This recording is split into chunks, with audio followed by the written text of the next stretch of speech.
¿Y si te dijera que uno de los cineastas más valientes de América Latina vivió y trabajó en Colombia y casi nadie lo recuerda?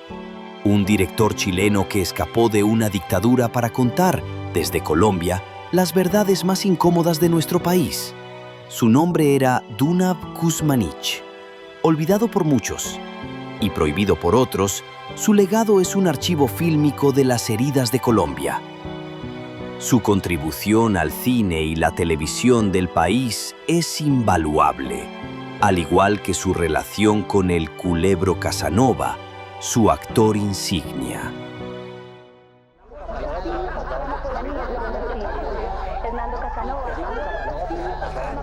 Lástima que ustedes no escucharon este chiste, porque este sí era chiste.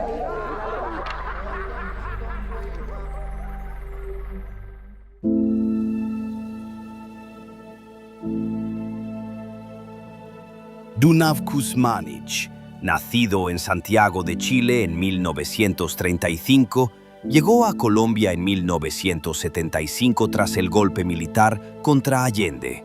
Se estableció inicialmente en Bogotá, pero fue realmente en Medellín, en donde constituyó su legado en el cine colombiano. El cine colombiano, en general, ha sido muy cauteloso al abordar temas políticos. Más allá de la censura institucional, que existió y que afectó gravemente a obras como las de Dunav Kuzmanić durante los años 80, lo que realmente ha predominado es una autocensura por miedo. Muchos directores han evitado tocar ciertos temas por temor a que no se les permita hacerlo o a las consecuencias de intentarlo. Dunav, en cambio, no tuvo miedo. Sus películas son testimonio de esa valentía. Canaguaro, por ejemplo, narra la historia de cómo el Partido Liberal, que en su momento impulsó la creación de las guerrillas de los Llanos Orientales, terminó traicionándolas con el inicio del Frente Nacional.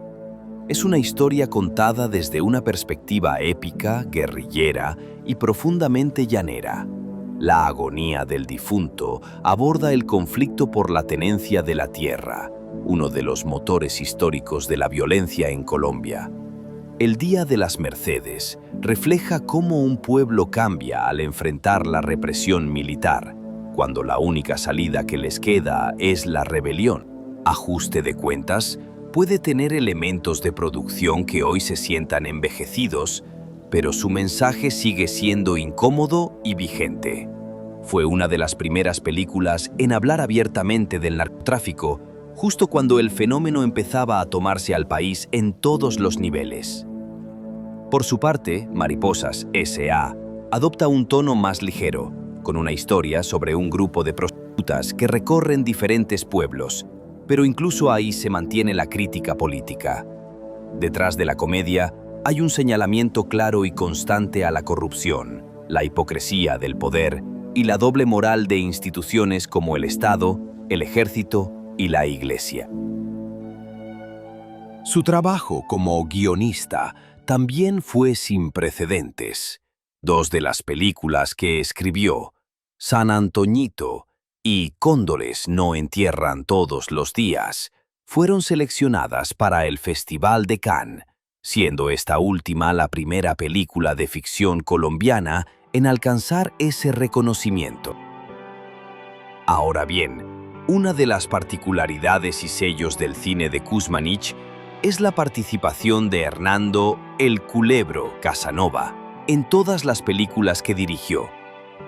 Según palabras de sus allegados, Dunav siempre pensó que El Culebro era un actor talentosísimo para el drama, a pesar de que el país lo conocía principalmente como comediante. También es sabido que Dunav aborrecía la televisión y el mundo del espectáculo, pero siempre que pudo ayudó a El Culebro en proyectos como Los Recochan Boys, Farzán e incluso en la mítica Don Chinche, laureada y recordada serie de televisión que Kuzmanić desarrolló junto con su entonces cuñado, Pepe Sánchez. La última vez que Dunav Kuzmanić y El Culebro se vieron fue en 2002, cuando este último viajó a Medellín para participar en el rodaje de Apocalipsur. Tuvieron un reencuentro que aún permanece en la memoria del equipo de producción, quienes compartieron con ellos durante toda una noche historias y anécdotas de dos apasionados por el cine. El Culebro fallecería a finales de 2002 y Dunav moriría en agosto de 2008 en Santa Fe de Antioquia. Luego de su muerte se podría decir que Dunav fue redescubierto, incluso por los propios chilenos, y aún más importante, por los colombianos. Años después de su fallecimiento se realizaron varios homenajes. La Cineteca Nacional de México, por ejemplo, organizó una retrospectiva de su obra en 2013. Además, Javier Mejía, director de la película de culto Apocalipsis Sur, realizó un documental titulado Duni, en el que intenta escudriñar la enigmática figura de Dunav.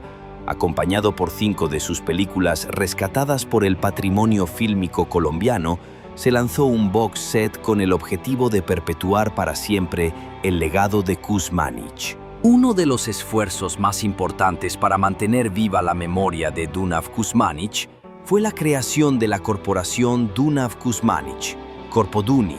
Esta entidad nació con el objetivo de preservar y difundir el legado del cineasta, especialmente su método de dirección, que dejó una profunda huella en quienes lo acompañaron en su trabajo cinematográfico en Colombia. Como parte de su labor formativa y de promoción audiovisual, Corpoduni creó en 2009 el Festival Pantalones Cortos, un espacio fraterno dedicado al cortometraje, donde se celebra el cine independiente y se premia el talento emergente, todo bajo el espíritu pedagógico y comprometido que caracterizaba a Kuzmanić. Hoy, más que nunca, el cine de Dunav Kuzmanić sigue siendo un faro incómodo y necesario. En una industria aún marcada por la prudencia y los silencios, su obra nos recuerda que el cine puede ser trinchera, denuncia y memoria.